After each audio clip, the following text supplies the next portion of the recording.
not passed the examination or in real time, this is very much required, and you have to basically take care of all these things. It is very easy to understand. If you go and log into, you don't need to do anything. It is already, or it's been done by Palo Alto. You just need you just need to click next, next, next. That's all.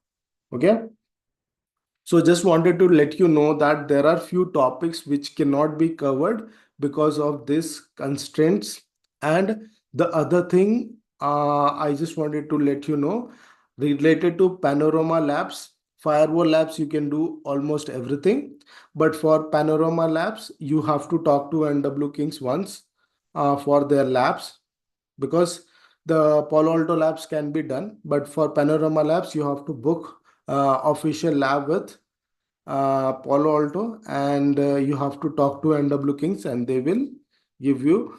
I guess there will be some extra that needs to be clarified with NW Kings once, and then they will provide you the lab as well.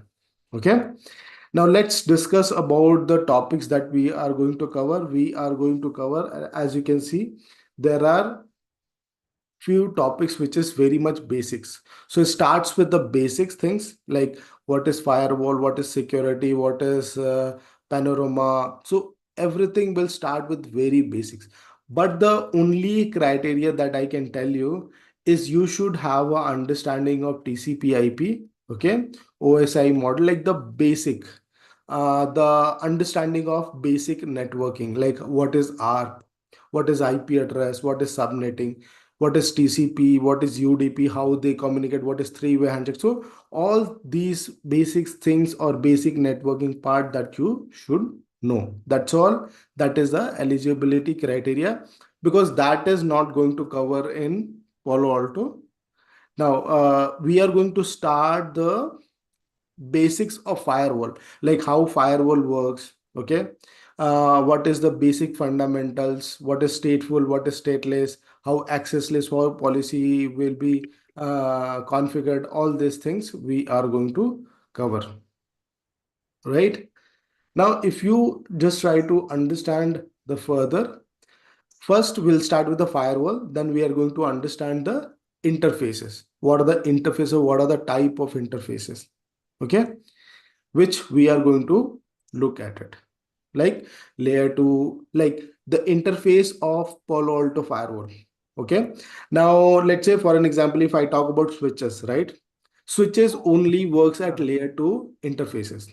But multi-layer switches, guys, it's a request that if you're talking, on mute.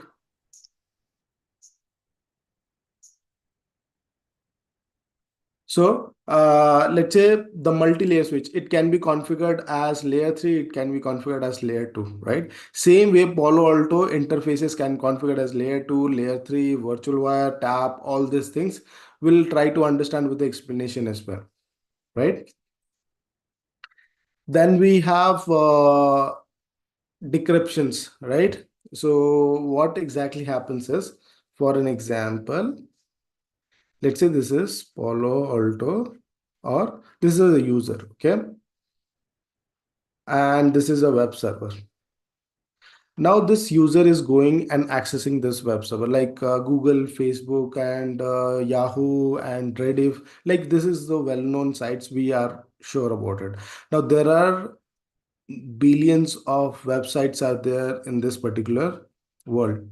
So we are not, and there are so many websites which we are not known by us. So if the user is connecting to a website which is malware affected, or it's a prone to some kind of attack or something, in that case, if it is an encrypted site like HTTPS means the communication between the PC and the websites are encrypted, and whatever the PC is sending to the website and website is sending the PC, nobody knows in the middle. Like if the firewall is also there, they will never get to know what they are talking, right? So what SSL decryption does is, it basically decrypts the HTTPS traffic and sees what is there inside and checks according to the policy. It allows or denies the traffic. In case if you are not able to understand right now, I'll be I covering. hate it. Guys, if you have any questions related to anything which I'm talking, please keep your questions. We are going to an FAQ session, like towards the end of the session, and then I'll address all this. Okay. So in case if you are not able to understand, I will cover it again in the topics which will be a very detailed way. So don't worry about that. This is just an high level overview. Okay. Now enforcing user ID, like what exactly or how the user should be recognized.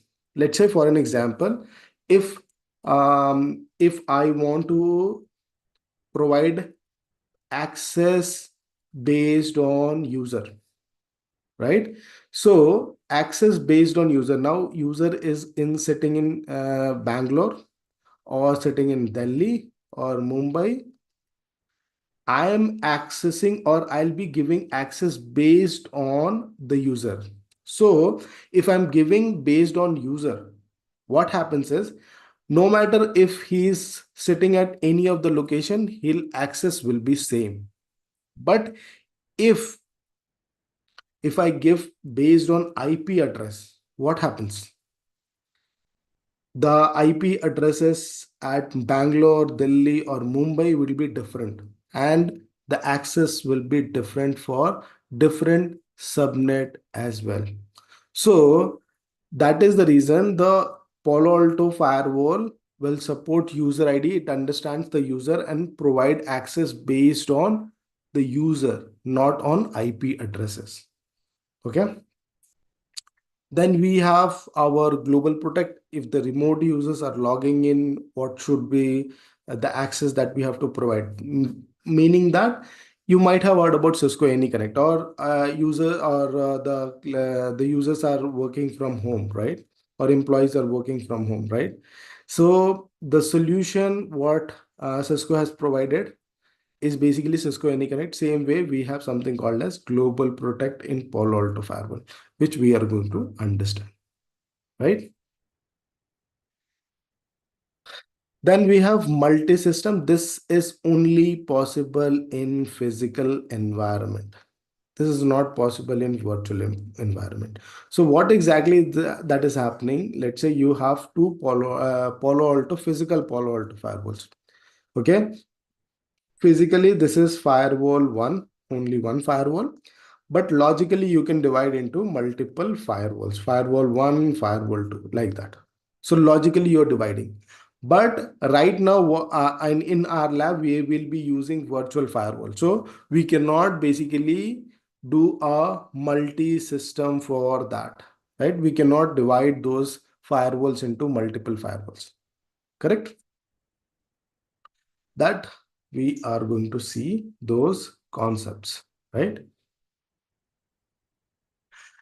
Then we are having security profiles. Security profiles is basically the URL filtering, the antivirus, and file blocking. There are so many other things, right? So for an example, let's say a user is using some URLs which needs to be blocked, or the file needs to be blocked, the file type needs to be blocked. Like I want to block FTP, or let's say if I want to block an virus or spyware or something like that, we will be using security profile for it, right? So we are going to see that as well.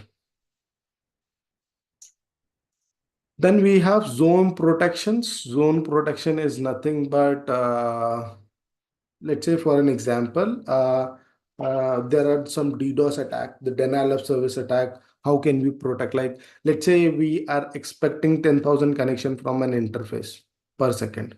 Now we are getting 20,000 connection, which is unexpected. So it looks like some kind of attack that has happened on the interface. In that particular case, our zone protection or DOS protection will come into the play. There are so many other things which is there, which I'm going to cover as well. This is just a high level. Then we have high availability. High availability, what is? whether the Palo Alto has to be into HA mode or not, whether we need two Palo Altos or not, according to the site. How much the site criticality is there. Let's say if the site is very critical, we have to put two Palo Alto firewalls, like one will be acting as primary, another will be acting as a standby or something like that, right? So if this goes down, the secondary will take over. Then to logging into Palo Alto firewall, how should we authenticate the Palo Alto firewall? How should we authenticate the users, right? So this is Palo Alto firewall. The user is logging in to configure policy or configure something. We have to authenticate the user with multiple ways, right? We have TACACS, we have Radius, we have AD, we have multi-factor authentication, and so many other ways as well too. Now, what kind of access that needs to be provided? Whether we have to provide the full access, whether we have to provide only read only access. There are few things which needs to be edited. There are few things which cannot edit or something like that. So according to the role of that particular user, we have to basically define the what can he do, basically, or the authorization, right? Then we can configure the user or the routing protocols as well. Okay.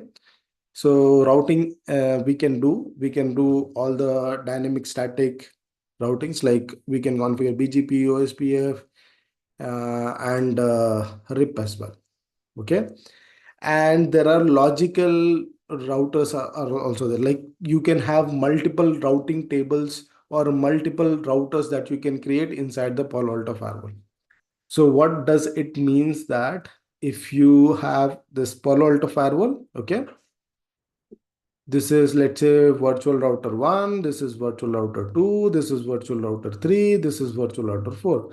Now I'll be assigning interfaces to this virtual router. So let's say port number 1, 2, 3, 4, 5, 6, 7, 8. Okay, multiple interfaces are into multiple. So every VR is a routing table basically. Okay.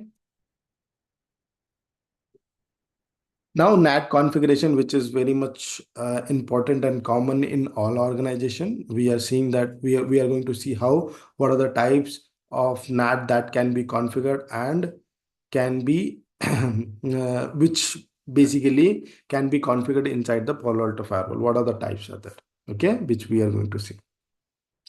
Then we have site-to-site VPNs.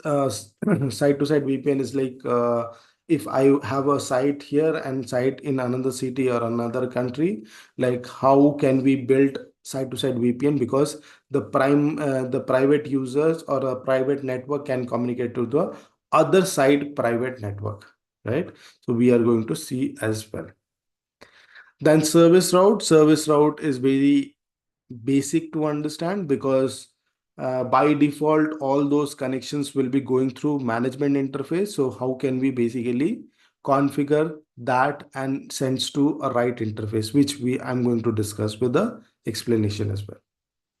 Then we have quality of service. We can basically do a quality service based on applications as well. Let's say Zoom requires urgent traffic to be going because if you're downloading a file or if you're doing a video conference, the video conferencing need more quality of service than downloading a file, right? So we can basically tweak those application which is needed quality of service, and there are few application which is not that much critical. So we can basically configure those quality of service according to the needs. Then we have application ID. Application ID is nothing but identifying the application. So in Palo Alto Firewall, what we can do is, let's say we have Facebook or YouTube. So in Facebook, we have multiple applications like chats, we have games, we have Facebook rooms. There are so many other things as well. we can basically whatever the application which run inside the Facebook, we can block those. So let's say for marketing, let's say for an example, marketing teams only need access to the Facebook. So we can allow Facebook, but other features, which is chat, which is games, which is room, we can block. So that visibility or that kind of control we can have with those applications, right? As I've already told you that Global Protect is just a examples, or Global Protect is also a solution for remote users, which we are going to cover as well. Okay, I already covered the decryption as well, user ID, the configuration part. Whatever that you see, it is just a understanding. Then we have configurations, okay, and then we have our what you called as panorama. So understanding and configuring the templates and template stack and device groups as well. So Panorama is nothing but it's a device, it's a appliance as well, which basically manage multiple firewalls. So for an example, if you have a Panorama, okay, and you have like, let's say 10 devices in your network, and you want to configure something, let's say you want to configure zone, or you want to configure, let's say you want to configure syslog IP address to all the firewalls. Now you have to log into the firewalls, each of the firewalls, and you have to configure it. But the easier way is you can configure in Panorama and you can send that configuration to all the devices, and it will happen in one go, which is easier. So if you have multiple firewalls or more number of firewalls, it is easy to deploy Panorama. If you have, let's say, 5 or 6, or let's say 10 devices as well, which is fine. You can configure those 10 firewalls. But if you have 50 or more, 20 or something like that, so it's better to go for Panorama. This is just a recommendation from Palo Alto Networks as well. Okay. Now we are going to see how can we categorize, like there are different locations and different configuration. How can we create those groups of devices?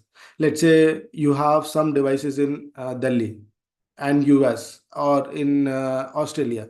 So how can you basically configure those devices accordingly, right? So we'll see how can we configure template, device groups, all these things. Okay.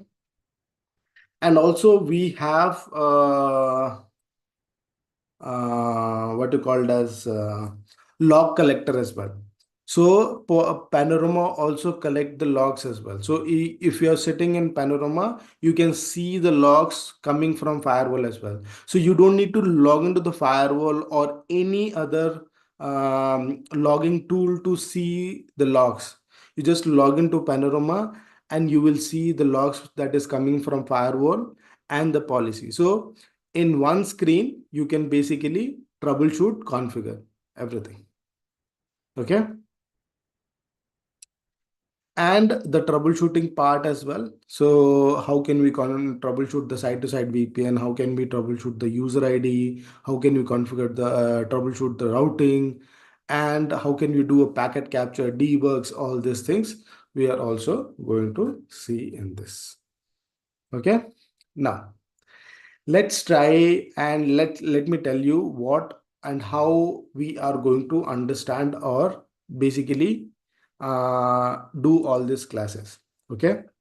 As the classes will be like this. First, we will be having an understanding of that particular topic. Okay.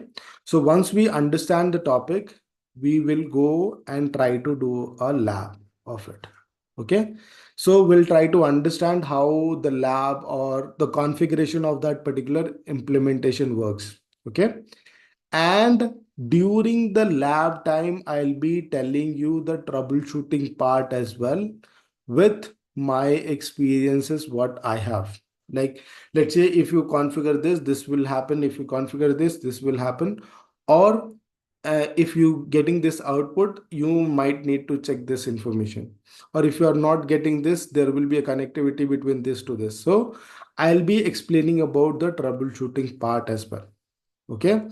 And debugs and packet captures, that will be happening at towards the end of the uh, course end, right? So all these things we are going to say in this. Okay. Now for the classes which will be happening from Monday to Friday from 8:30 p.m. to 10 p.m. it will happen. Okay. And the duration which I can tell you that it will be 40 hours. If I say 40 hours, meaning that maximum it will take 45 days. Okay. Now 45 days, it may go beyond that as well. It's just a committed that I'm telling you, but it'll go more than that. Okay. Now, if you are preparing for the examination for PCNSE, I guess the certification cost will be PCNSE. I guess it is 170 or 175, right? So it will be like the cost will be $175. Okay. So these are the things which we are going to cover in this particular Palo Alto Firewall course. If you have any questions related to the course or timings, or if you have any other questions, please let me know.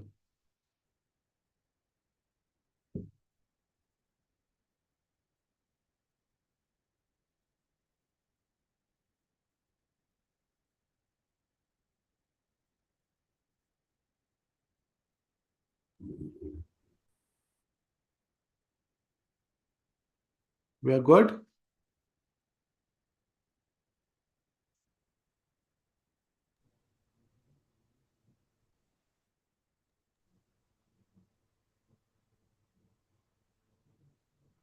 Okay. If there is no questions from anyone, for the weekend batches, I guess it will be Saturday, Sunday, 10 to 1. But that is in the middle. I guess next month we are going to start.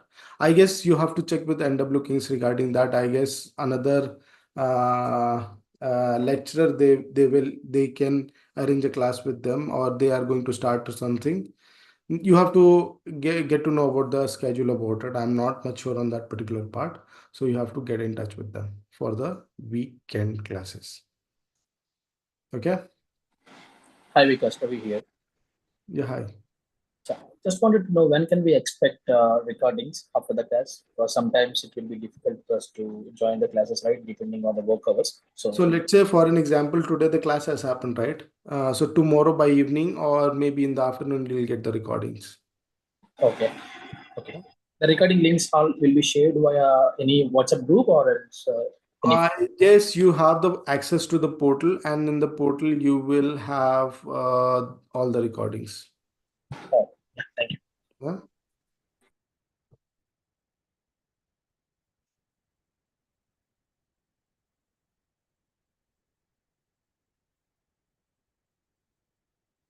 Kiran, it is PCNSC.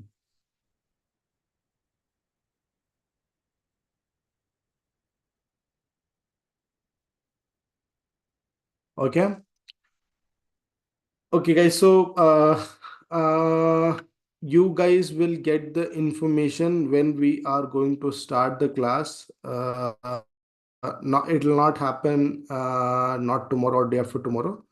So I will, or the NW Kings will team will reach out to you and let you know about the schedule, as well as they will create the profiles for the portal, or maybe they might have already created for you. If they have not done it, they are going to create, and they are going to share you those credential details and all, where you can access the course, what you called the portal recording access. And I'll be sharing some of the materials over there, and you guys will have access to that as well. Okay, thank you so much guys, and have a good night. Thank you. Thank you. Thank you all. Good night, sir. Good night.